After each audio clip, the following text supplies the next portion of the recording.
세상에 떠도는 기묘한 괴담들. 첫 번째 이야기. 충남 홍성 대교리에서 어머니가 실제로 겪었던 실화괴담. 충남 홍성의 외딴 마을인 대교리에서 일어났던 실제 이야기입니다.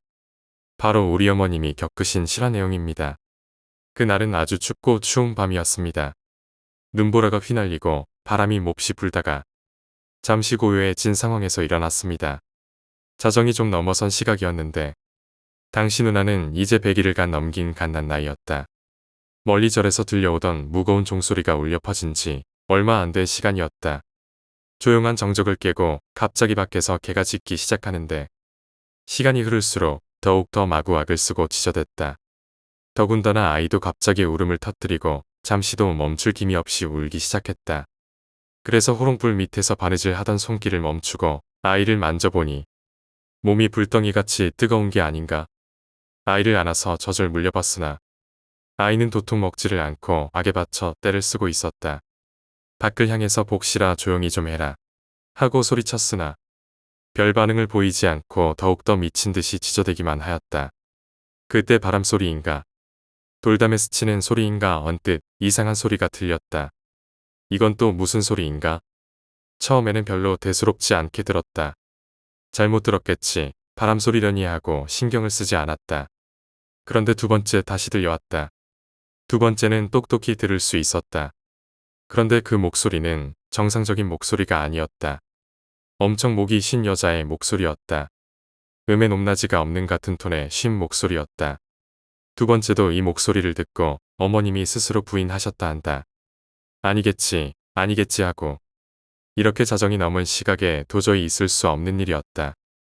눈보라가 치고 눈이 정강이까지 수북히 쌓여서 도저히 사람이 다닐 수 없는 상황이었다.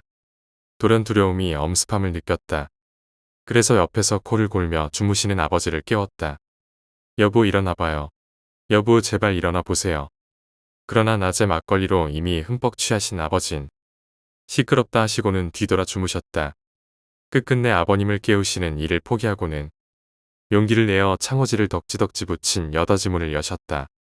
그리고는 대문을 향해서 보니 어떤 시커먼 여자가 서 있는 게 아닌가. 근데 이 밤늦은 시각에 누구세요? 하고 물으니 배고프다는 말을 하는 그 여자. 행색이 멀리서 봐도 너무 남루해 보였다. 그냥 배고픈 거지라는 생각했다. 그래서 불덩이 같은 자식을 잠시 옆에 뉘이고는 일어나서 부엌문을 열고 부엌에 들어가셨다. 다음날 아버지에게 드릴 북엇국하고 김치찌개 그리고 호박전하고 새우전, 멸치볶은 걸 들고서는 한 상 차려서 조그만 마루에 얹어놓고는 살인문을 향해서 가시는데 그 여자에게 가까이 가보니 행색이 말이 아니었다. 머리에는 낡은 두건을 묶어서 턱으로 내려 묶고 있었고 손은 다 부르터서 붕대로 감았으나 쩍쩍 갈라져서 피가 비치기도 하였다. 가까이 보니 입술도 부르터서 허옇게 보였다. 얼마나 굶었는지 눈도 쑥 들어가고 눈언저리는 맞은 사람처럼 시푸르퉁퉁하였다. 몸은 그야말로 너무도 깡말라서 도저히 사람 같지가 않았다. 해진 옷을 여러 겹 껴입어서 추위에 대처하고자 하였으나 워낙 낡고 지저분하여 걸레같이 너덜하였다. 그 모습을 보시고 무척이나 처량하게 생각하였다. 불쌍하고 가련한 마음에 눈물이 벌컥 솟구쳤다고 말하셨다. 얼마나 추우시대요. 많이 배고팠죠? 살인문을 삐그덕 열어주면서 들어와요. 저기 따뜻한 방에 들어가서 밥 먹고 가요. 아니라고 말하며 너무도 죄송한 얼굴을 하였다. 방으로 들어가자고 재차 권유했으나 끝끝내 사양했다. 가까이에서 목소리를 들으니 정말이지. 등골이 서늘하게 몹시도 기분 나쁜 쉰 목소리였다. 분명히 여자인데 오랜 방황 끝에 영혼이 고갈된 불쌍한 사람이었다. 그래서 일단 마루에 걸터앉아 밥을 먹기 시작하는데 얼마나 개걸스럽게 먹는지 한동안 굶은 사람처럼 그야말로 미친 사람처럼 퍼먹었다고 한다. 수저는 아예 건드리지 않고 맨손으로 퍼먹었다. 붕대 감은 두 손으로 우걱우걱 꾸역꾸역 먹었다. 밥풀이 얼굴에 묻건 안 묻건 신경 쓰지 않고 허겁지겁 개걸스럽게 퍼먹었다. 정말 얼마나 배고팠으면. 순식간에 상을 비우자 상에는 온통 밥풀이니 반찬이니 다 널브러져 있었다. 밥그릇은 한쪽에 댕그라니 뒹굴고 있었다. 그리고는 하고 트름하며 일어났다. 그리고는 두 손을 들더니 큰절을 하였다. 그리고는 일어나더니 이 은혜는 잊지 않을게요. 그리고는 뒤돌아서서 살인문으로 천천히 걸어가며 한 두 발짝을 더 움직이는데 스르르 연기처럼 사라지는 게 아닌가. 그 순간 그 모습을 보시고 어머님은 등줄기에서 식은땀이 쫙 흐르는 전율을 느꼈다. 온몸에 쫙 힘이 빠지고 소름이 발끝에서부터 온몸으로 퍼지는 걸 느꼈다. 머리가 쭈삣쭈삣 서는 것을 느끼면서 그 자리에 털퍼덕 주저앉았다. 그건 아마 배고파서 얼어 죽은 귀신 같다고 느끼셨댄다. 겨우 정신을 추스리자 방금 전까지 거의 아우성이었던 개 짖는 소리도 아이의 자지러지는 울음소리도 아무것도 들리지 않았다. 세상 천지가 조용해졌다. 조용한 공원만이 흐르고 언제부터인지 다시 눈이 내리기 시작했다. 겨우 기력을 찾아서 일어나 상을 치우려는데 이게 또 웬일이란 말인가. 정신없이 어지러웠던 상황은 온데간데 없고 언제 그랬냐는 듯이 처음 상을 내온 상태 그대로였다.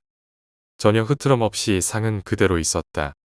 상을 부엌으로 가져가서 슬며시 밥을 만져보니 아까 전에 있었던 밥의 윤기는 사라지고 푸스스하고 쏟아져 내렸다. 이미 밥에 끈기는 전혀 없었으며 굵은 모래알을 담아 놓은 것 같았다. 이미 누가 물기를 쫙 빼먹은 것처럼 끈기는 사라져 있었다. 다른 음식도 모두 윤기를 잃었다. 그래서 하는 수 없이 복실이에게 다 퍼주고는 방으로 부랴부랴 들어오니 아이는 언제 아파냐는 듯이 옹알이를 하면서 생글생글 웃고 있었다.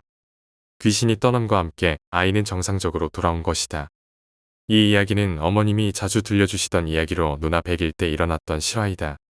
무더운 한여름에 실감나게 말씀해주시는 어머님 덕에 남매들은 무서움에 벌벌 떨었다.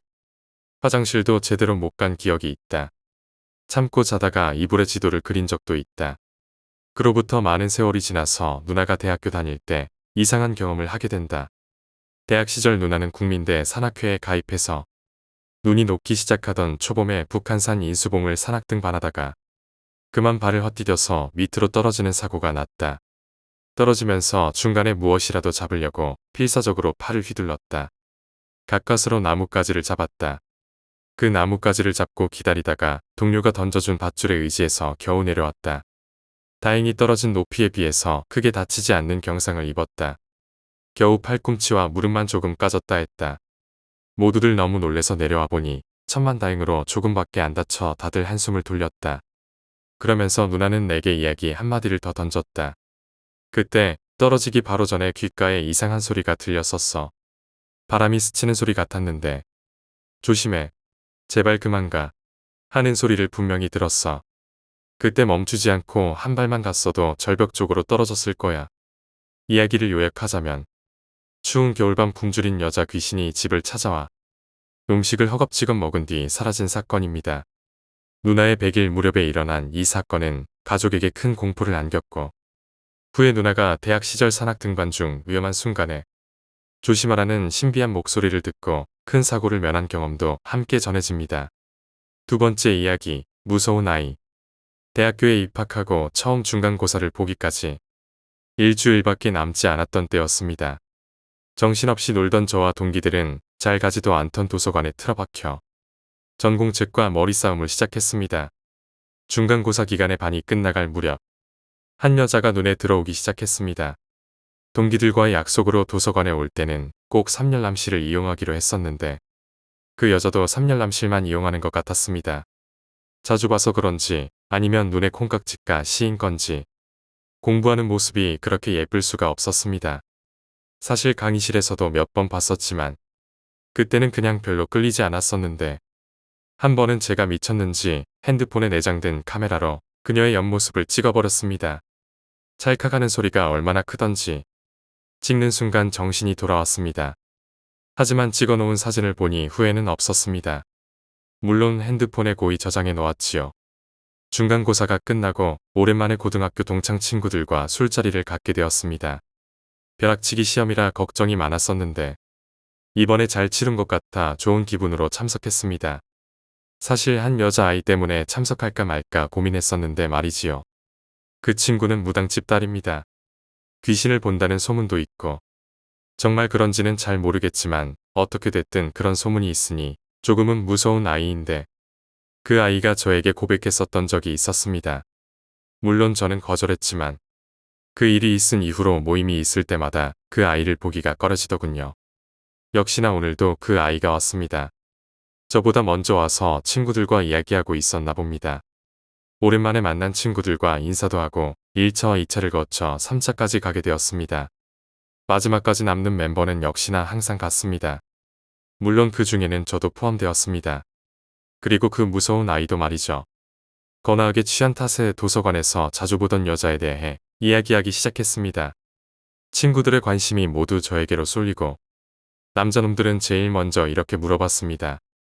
예쁘냐? 술김에 저는 핸드폰에 저장되어 있는 사진을 자랑스럽게 보여줬습니다. 앞으로 친하게 지내서 여자친구로 만들 거라고 호언장담까지 해버렸습니다. 그런데 친구들 눈에는 별로 예쁘지 않은가 봅니다. 옆모습을 보여줘서 그런 거라고 생각하며 핸드폰을 다시 받으려 할 때였습니다. 너 얘랑 만나지 마라. 그 무서운 아이였습니다. 딱 잘라 말하는 것도 그렇고 술을 많이 마셔서 그랬는지 저도 모르게 화나 났었나 봅니다. 왜? 뭐가 어때서? 라고 하니 그 아이가 말했습니다. 그냥 얘랑 만나지 마. 얘 안 좋아. 그러니까 왜 그러냐고 그 아이에게 물으니 진짜 얘랑 만나지 말라니깐. 너 걱정돼서 그래. 정말 술을 많이 마셨나 봅니다. 큰 소리로 그 아이와 싸우다가 친구들이 말릴 정도까지 갔었습니다. 그 무서운 아이는 이유도 말하지 않고 한사코 사진 속 여자와 만나지 말라는 말만 했습니다. 아직도 저에게 미련이 남은 거라 치부하고 술만 계속 마셔버렸습니다. 어쩌면 귀신을 본다는 소문의 아이가 그렇게 말하니 무서워서 그랬는지도 모르겠습니다. 귀신은 무슨 예쁘기만 하구만. 샘나서 그렇지. 귀신이 보이면 보인다고 말했겠지. 틀림없이 아직도 나한테 미련이 있는 거야. 헛소리라 생각하기로 했는데 꺼림직한 건 어쩔 수가 없었습니다. 그 일이 있고 나서 다시 강의가 시작됐습니다. 역시 강의실에서 그 여자를 볼 수 있었습니다. 그런데 이상하게도 도서관에서 보던 것처럼 그렇게 예뻐 보이지는 않았습니다. 그 여자의 사진을 보고 난 후에 친구들 반응이 생각나서 뭔가 이상한 것 같기도 했습니다. 뭔가 꺼림직한데 오늘 화장을 잘못했나?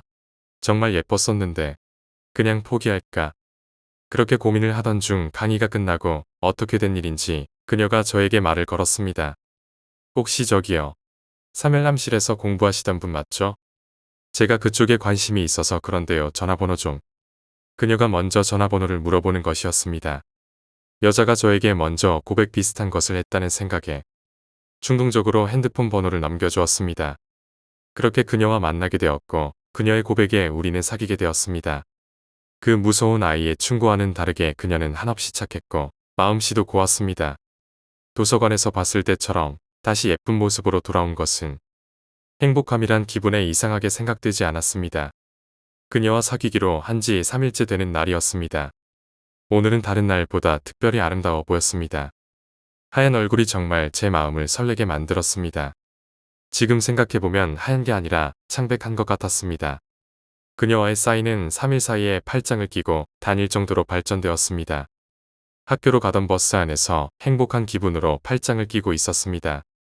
오늘따라 기사 아저씨께서 운전을 난폭하게 하시는 것 같았습니다. 덕분에 저는 그녀와의 스킨십이 자연스럽게 되어서 좋았습니다. 그런데 기분을 깨는 일이 생겨버렸습니다. 그 무서운 아이에게서 전화가 온 것입니다.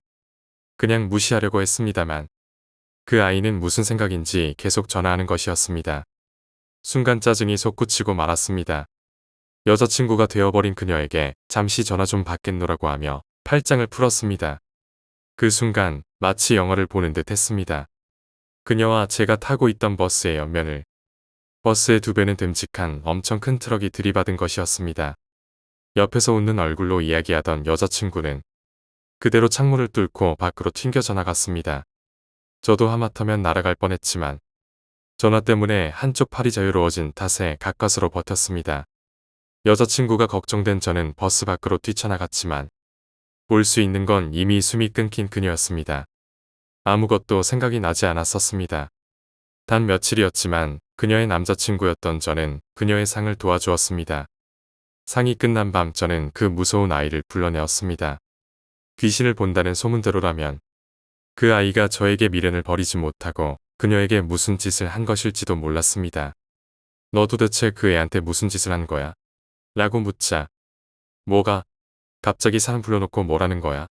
라고 답했죠. 그래서 저는 말했습니다. 저번에 내가 핸드폰으로 사진 보여준 그 여자의 말이야. 걔한테 무슨 짓을 한 거냐고. 그러자 그 이상한 나이가 말했죠. 도대체 뭐라는 거야? 전화도 안 받더니 갑자기 왜 신경질이야? 그래서 저는 화가 난 상태로 말했습니다. 그 여자애, 너가 전화했을 때 사고 나서 죽었어. 저번에도 사진 보고 만나지 말라고 했지. 도대체 어떻게 된 건지 나한테 설명해줘야겠다. 그러자 이상한 아이는 말했죠. 그 여자가 죽었다고. 그럴 수가. 너는 어디 다치지 않았어? 그때 어디 다치지 않았냐는 말에 생각이 났습니다. 날 살려준 건 이 무서운 아이의 전화였다는 것을. 그녀와 버스 안에서 팔짱을 끼고 있었을 때 전화 때문에 팔짱을 풀지 않았더라면 저는 그녀와 같이 버스 밖으로 튕겨져 나갔을 수도 있었을 것이란 걸. 만약 그렇게 되었었다면 지금처럼 멀쩡하게 두 다리로 서 있을 수 있을지도 의문일 정도로 다쳤을 것입니다. 너 왜 그 애랑 만나지 말라고 한 거야? 뭔가 있지? 어서 말해. 무서운 아이는 뭔가 숨기고 있었습니다. 무언가를 고민하는 듯한 표정으로 한참을 있었습니다. 답답함에 뭐라고 하려면 때 그 아이가 결국 입을 열었습니다. 너 내가 귀신 본다는 소문 있는 거 알지? 그거 사실이야. 그때 조금은 무서웠습니다. 지금 생각해보면 그 아이의 고백은 큰 결정이었던 것 같습니다. 귀신을 보는 사람과 아무 감정 없이 지낼 수 있는 사람은 많지 않을 테니까요. 나 사실 귀신도 보고 사람 얼굴에서 가끔씩 뭔가를 읽어낼 때도 있어. 너가 그 여자 사진 보여줬을 때 곧 크게 다칠 거란 거 알고 있었어. 그래서 만나지 말라고 했던 거고. 죽을 거란 것까지는 몰랐어. 충격이었습니다. 그런 게 보인다니. 충격이 조금 가시고 큰 의문이 돌아왔습니다. 배신감 같은 게 들었는지도 모르겠습니다. 근데 왜 그때 말하지 않았니?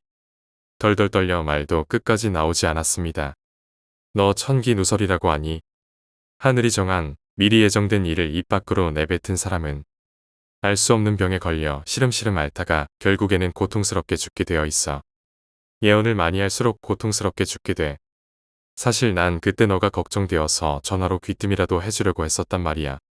지금은 이미 지난 일이 되어버려서 이렇게 편하게 말하는 것이지만 어쨌든 그래서 그때 왜 만나지 말라고 한 건지 이야기 안 해준 거야. 정신이 멍해졌습니다. 어떻게 그럴 수가 있는지. 갑자기 그날 그녀의 얼굴이 창백할 정도로 하얗던 게 생각났습니다. 그리고 옛날 무서운 아이가 해준 이야기도 생각났습니다. 어디선가 들었는데 곧 죽을 사람은 저승길로 같이 떠날 사람을 찾게 된대. 그런 사람은 어느 날 얼굴이 창백해진대. 혹시 모르니까 너도 그런 사람 만나면 조심해. 전화까지 해줄 정도로 나를 걱정해주는 것은 고맙지만 미안하게도 내 앞에 서 있는 아이가 더욱 무서워졌습니다. 세 번째 이야기, 진화. 가장 힘든 순간. 힘들다 못해 고통스러운 순간. 고통스럽다 못해 절망스러운 순간. 절망스럽다 못해 분노하는 순간. 인간은 인간이 아닌 요괴로 진화하게 된다. 요괴는 감정이 파괴된 인간. 인간의 잠재 능력을 극한으로 끌어내는 상태이지만 한 가지 감정밖에는 가지지 못한다. 한 가지의 감정이란 쾌락. 쾌락은 인간을 찢게 만들고 그로 인해 오르가즘을 느끼게 하며 그 행동을 반복시킨다. 그리고 요괴가 인간으로 돌아갈 수 있는 방법은 없다. 한 일본의 미친 과학자가 내세운 가설 중 한 섬의 전설 중에는 바다요괴 신에 대한 이야기가 있다. 전설에 따르면 50년에 한 번씩 어여쁜 처녀 하나를 골라 제물을 바쳐야 한다. 그렇지 않으면 바다요괴 신이 섬을 가라앉게 만들기 때문이다. 축제가 한창인 섬의 절벽을 때리는 파도 소리가 간간히 들려오고 있던 밤이었다. 사람들의 시선은 밝은 횃불 쪽으로 향해 있었다. 링을 연상시키는 사각형의 모서리에는 횃불이, 그 안에는 소녀가 앉아 있었다. 소녀의 마음은 충분히 들떠 있었다. 소녀는 마을 사람들에게 대륙에서 불리는 왕의 비등한 대우를 받고 있었다. 소녀를 향해 짖는 개는 마을 사람들에 의해 모조리 죽었다. 소녀가 한 사람의 집 앞에서 넘어졌다. 집주인은 마을 사람들에게 죽었다. 소녀는 자신이 이 섬의 신이라고 생각했다. 하지만 그것은 분명히 잘못된 사실이었다. 소녀는 축제의 주인공이었다. 황색 천을 두르고 소녀는 유연하게 손을 뻗었다. 한 동작 한 동작이 우아한 백조를 떠올렸다. 사람들의 환호성 속의 축제는 화려한 소녀의 춤으로 열기가 달아올랐다. 사람들은 소녀의 춤을 보며 반복적으로 키요미를 외쳤다. 소녀의 이름이었다. 소녀는 자신이 신이라도 된 듯 두 팔을 높이 들었다. 사람들의 환호성도 솟아올랐다. 축제가 끝나고 키요미는 할머니의 품으로 달려들었다. 할머니, 제가 해냈어요. 하지만 할머니의 표정이 그리 밝진 않았다. 단지 쓴 미소로 소녀를 지그시 바라볼 뿐이었다. 할머니를 따라 소녀는 절벽으로 갔다. 절벽 끝에는 나무로 못을 박아 만든 십자가와 근육질의 청년들이 기다리고 있었다. 소녀는 아무것도 모르고 십자가에 결박당했다. 손목을 밧줄과 철사줄로 단단히 묶었다. 십자가에 매달린 예수처럼 소녀도 두 팔을 뻗은 채 눈을 멀뚱멀뚱히 떴다. 이봐요. 난 신이라고요. 좀 살살 다룰 순 없나요? 확 그냥 죽여버릴까 보다. 평소에 이런 협박에 많은 사람들이 무서워했지만 이 청년들에게는 통하지 않았다. 아직도 모르는 것 같구나. 아무 말이 없던 할머니가 갑자기 혀를 끌끌 차며 말했다. 소녀는 아직도 모르겠다는 듯 고개를 갸우뚱거렸다. 넌 이 섬의 재물이다. 바다의 괴신님이 너를 잡아먹으실 거야. 이 섬을 살려주는 대신에 건 조건이지. 뭐라고요? 소녀는 잠시 정신이 멍해지는 것을 느꼈다. 말도 안 돼. 나한테 장난치지 마요. 난 키요미라고요. 신이란 말이야. 할머니는 느긋하게 말했다. 키요미란 요괴에게 바치는 아이라는 뜻이란다. 매섭게 불던 바람이 갑자기 멈추었다. 시간이 멈춰버린 것처럼 파도가 부서지는 소리도 곧 멈추었다. 키요미는 울부짖었다. 바람이 다시 거세지기 시작했다. 눈시울이 붉어졌다. 파도가 일어나기 시작했다. 청년 중 하나가 낫을 높이 치켜올렸다. 그리고 키요미를 향해 내려찍었다. 할머니는 눈을 질끈 감았다. 순간 누군가의 비명소리가 섬을 울렸다. 할머니가 눈을 떴다. 하지만 그녀가 본 것은 키요미의 시체가 아닌 낫을 든 청년의 찢어진 몸뚱아리였다. 할머니는 정신이 번쩍 들었다. 자정이 되기 전까지 재물을 바치지 않으면 바다의 귀신이 섬을 가라앉게 만들 것이라는 생각이 들었기 때문이다. 그녀는 남은 청년들에게 키요미를 찾아 죽이라고 명령했다. 그리고 마을 사람들에게 비상 발령을 내리게 했다. 할머니의 눈동자가 미세하게 떨리고 있는 것을 아무도 알지 못했다. 키요미는 절벽 아래로 뛰어내렸음에도 살아있다는 사실이 놀라웠다. 더 놀라운 것은 몸이 전혀 상하지 않았다는 것. 오히려 기분이 홀가분해졌다. 청년을 물어뜯었다는 생각은 안중에도 없었다. 그녀는 자신이 강력해졌다고 생각했다. 그래, 내가 바다의 귀신을 죽인다면 마을 사람들이 나를 진짜 신으로 추앙하겠지. 내가 바다의 귀신을 죽이겠어. 그러고는 급히 사당으로 향했다. 그녀는 자신의 눈이 빨갛게 달아올랐다는 사실을 알지 못했다. 그녀는 자신의 송곳니가 길게 턱까지 내려왔고 온몸이 강철보다 딱딱해졌다는 사실을 알지 못했다. 그녀는 자신의 머리 위에 커다란 뿔이 생겼다는 사실을 알지 못했다. 그녀는 자신이 이미 요괴로 변해버렸다는 사실을 알지 못했다. 또다시 섬은 고요 속으로 사라졌다. 키요미는 사당 앞에 도착했다. 그녀는 사당 앞에 서 있는 친구 미영을 보았다. 그리곤 도움을 요청했다. 미영아, 나 좀 도와줘. 할머니가 사람들이 나를 죽이려고 해. 하지만 그녀를 본 미영은 비명을 질렀다. 키요미는 미영이 착각을 하고 있다고 생각했다. 그녀에게 다가가려 하자 미영은 기겁했다. 낡은 칼과 활을 든 마을 사람들이 어느새 그녀의 앞으로 몰려들었다. 하지만 아무도 그녀가 키요미라는 사실을 인정하지 못했다. 그녀는 이미 인간의 얼굴이 아니었다. 그게 아니야. 난 단지 살고 싶었을 뿐이라고. 키요미의 눈이 더 빨갛게 달아올랐다. 사람들은 그런 그녀의 모습을 보고 뒷걸음질 쳤다. 그녀의 말이 단순한 요괴의 울부짖음으로 들렸기 때문이리라. 시간이 자정을 향해 치닫을 무렵 한 사람이 키요미를 향해 화살을 쏘았다. 날카로운 독침이 그녀의 가슴팍을 향해 매섭게 다가왔다. 하지만 허무하게도 화살은 바위에 달걀을 던진 것처럼 부러지고 말았다. 키요미는 소리를 질렀다. 그리고 정신없이 팔을 휘두르기 시작했다. 토막난 몸뚱이들이 찢어진 헝겊조각처럼 너덜거리며 나뒹굴었다. 사당 앞이 피바다로 변해버린 것은 순식간이었다. 키요미는 정신을 차렸다. 마을 사람들은 모두 죽었다. 미영만이 그녀의 앞에서 몸을 부들부들 떨고 있었다. 키요미가 다가가자 그녀의 가랑이 사이로 소변이 흘러내렸다. 미영아, 나 키요미야. 너의 절친한 친구 키요미라고. 키요미는 미영의 어깨를 잡고 흔들었다. 그 순간 미영의 어깨는 산산이 부서지고 머리가 뽑혀 바닥으로 나뒹굴어졌다. 자정이 되기 직전의 모습이었다. 키요미는 자정이 되기까지 사당 앞에서 바다의 귀신을 기다렸다. 그녀는 자신의 등 뒤에 따가운 감촉을 느꼈다. 뒤를 돌아보자 할머니가 돌을 집어 던지고 있었다.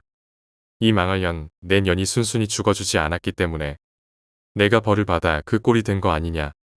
키요미는 할머니를 바라보았다. 그녀는 온몸이 다시 한번 달아올랐다. 당장이라도 할머니의 입을 틀어막고 목을 비틀어 버리고 싶었다.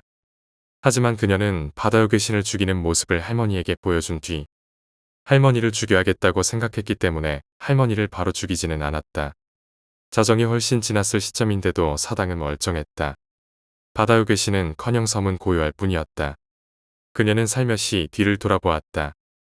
할머니는 아직까지도 씩씩거리며 돌을 집어던지고 있었다. 그녀는 낌새가 이상하다는 것을 눈치챘다. 그리고 서둘러 사당의 문을 부셨다. 하지만 사당 안에는 바다의 귀신의 그림만이 한 채 그려져 있을 뿐 아무것도 없었다. 그녀는 뒤를 돌아보았다. 그렇군요. 처음부터 바다의 귀신이란 없었군요. 단지 사람들이 만들어낸 미신이었군요. 할머니가 말했다. 그럴 리가 없어. 바다의 귀신님은 살아있다고. 내 이 두 눈으로 똑똑히 봤어. 마을 사람들도 바다의 귀신님을 보았다고. 살아있어. 할머니는 정신없이 소리를 지르다가 충격을 받은 듯 쓰러졌다. 키요미는 멍한 눈으로 허공을 쳐다보았다. 이 얼마나 바보 같은 짓인가. 나약한 인간의 두려움이 만든 가상의 피조물이 결국은 사람들에게 재앙을 가져다 줄 줄은. 네 번째 이야기, 군대 탄약고. 제가 군복무하던 시절 일어났던 탄약고 사건입니다. 새벽 2시 반쯤에 탄약고 초소의 초병 두 사람이 각기 한 발씩 공포탄을 발포해서 부대가 뒤집어졌던 사건이었죠. 제가 근무한 부대의 탄약고 초소는 귀신이 나온다는 소문이 무성한 곳이었습니다.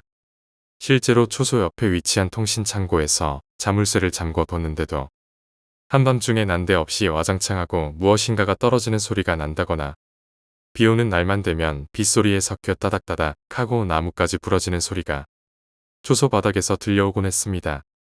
모 사단 포병 독립중대 소속으로 당시 제대를 2개월 앞둔 말년 병장이었던 저는 사건이 일어났던 그날 당직 근무를 서고 있었습니다. 3명이 당직 근무를 서게 되었고 그날 외출했다 돌아온 관측장교 한 분이 사오신 치킨을 나눠 먹은 뒤 꾸벅거리며 졸고 있었습니다. 그리고 새벽 2시 반 초병 교대 시간이었던 탓에 근무 교대자들이 행정반에 들어와 총기 수령을 하고 있었습니다.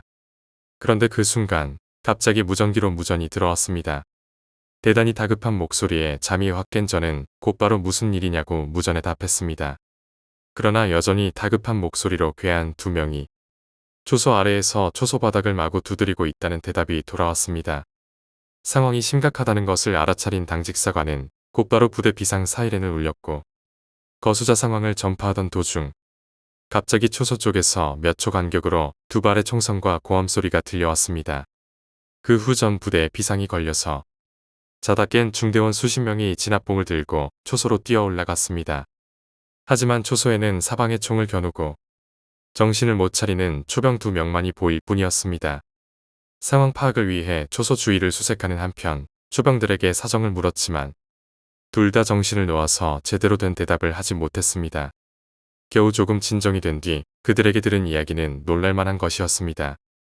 근무 교대 10분을 앞두고 철수할 기대에 정신이 말짱한 상태였는데 어느 순간 초소 앞 도로 멀리서 사람 하나가 천천히 걸어오는 것이 보였다는 것이었습니다. 순찰자라고 짐작한 초병들은 초소 창문을 열고 암구호를 외칠 준비를 하고 있었습니다. 그런데 도로 중간쯤에서 그 사람이 갑자기 매우 빠른 속도로 뛰어오기 시작하더라는 겁니다. 어느 정도 형체를 식별할 수 있는 거리에 이르자 그 사람의 모습이 보였습니다. 그것은 너덜너덜한 거적대기를 걸친 시커먼 사람이었습니다. 게다가 손에는 둔기로 보이는 짧은 막대마저 들고 있었다고 합니다. 뭔가 이상하다고 느낀 초병들은 행정반에 즉시 무전을 날렸다고 합니다. 그 뒤 초소 바로 앞까지 달려온 괴한은 암구어를 무시하더니 갑자기 둘로 나뉘어서 초소 좌우측 아래로 뛰어들어 오더랍니다. 그 순간 사람이 아니라는 것을 직감한 초병들은 총을 고쳐 잡고 확인을 위해 초소 밖으로 나가려고 했다고 합니다. 그러자 괴한이 초소 바닥을 사방에서 마구 두드렸고 고함에 가까운 암구어를 외쳐도 어떠한 응답조차 하지 않은 채 오직 바닥만 두드리고 있었다는 것입니다.